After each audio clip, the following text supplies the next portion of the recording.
ce que l'on croyait réservé aux complotistes. Celui du puçage possible des êtres humains.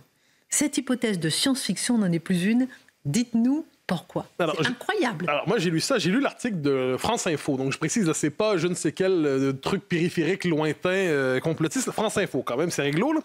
Je cite l'article. Les nouvelles puces peuvent désormais gérer, donc des puces de la taille d'un grain de riz sous la peau, peuvent désormais gérer des protocoles de sécurité très pointus. Avant, il s'agissait de simples transpondeurs, comme ceux des badges de parking. Maintenant, on leur a ajouté de l'intelligence et des fonctions de cryptage, ce qui leur permet de remplacer les cartes bancaires, les clés de voiture, les serrures connectées et même un passeport biométrique ou une carte vitale.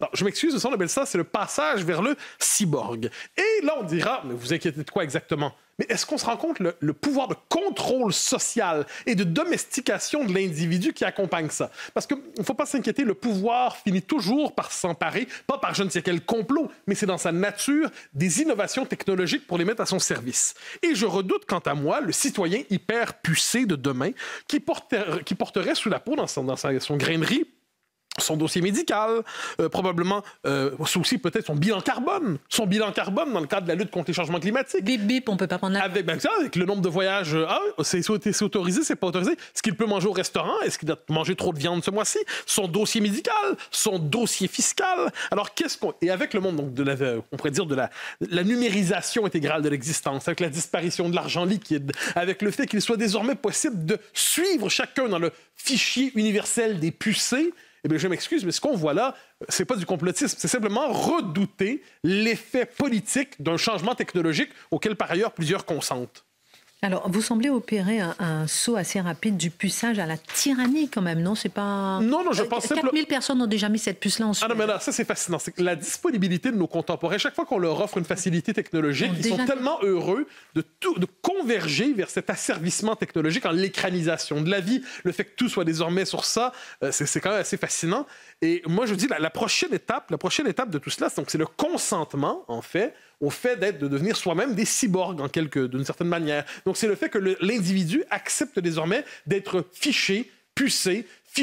Pourquoi? Parce qu'apparemment, ça va lui simplifier la vie. Donc, de ce point de vue, le Big Brother bienveillant se présente à nous. Il y a quelque chose d'assez fascinant. C'est que ça, quand on s'inquiétait de cela il y a quelques mois, il y a quelques années, on se faisait traiter de complotiste, de conspirationniste de la pire espèce, probablement de type d'extrême droite. Alors moi, ce que je constate aujourd'hui, c'est que ceux qu'on a traités de complotistes, de conspirationnistes, d'extrême droite, gna gna, non, vous n'êtes pas gentils les enfants, qu'est-ce qu'on voit?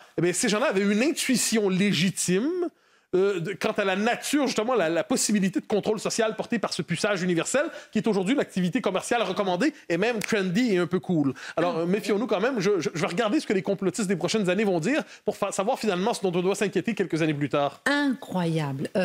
Marc, juste un mot. Non, mais c'est terrible. Charlotte, non, mais ce qui est affligeant, c'est de voir comment on a envie de renoncer à sa propre vie, que la vie soit gérée par une puce. On n'est plus responsable de quoi que ce soit. On est là, amorphe. 4000 personnes l'utilisent déjà en Suède. Non, mais c'est terrifiant. Charlotte, moi, je vois Apocalypse dans la Bible, Apocalypse 13-16, Apocalypse 13-17. Non, mais la marque de la bête. Non, mais je dis ça parce qu'il y a des chrétiens, ne me regardez pas comme ça, Dimitri, qui disent que c'est aussi que c'est prévu depuis longtemps par beaucoup de... Ah oui, mais voilà. non, mais c'est vrai qu'on ne peut pas s'empêcher de penser à ce texte quand on le connaît, c'est indiscutable. Mais par ailleurs, je dis à Mathieu, je complète ce que disait Mathieu sur l'intuition des complotistes. C'est pas une intuition. Il y a des gens qui, par ailleurs, travaillaient sur cette puce, qui le disaient. Et quand on cite ces gens-là, on nous dit oh là là, pas du tout. Donc c'est un manque de travail aussi. C'est le visage de la tyrannie souriante.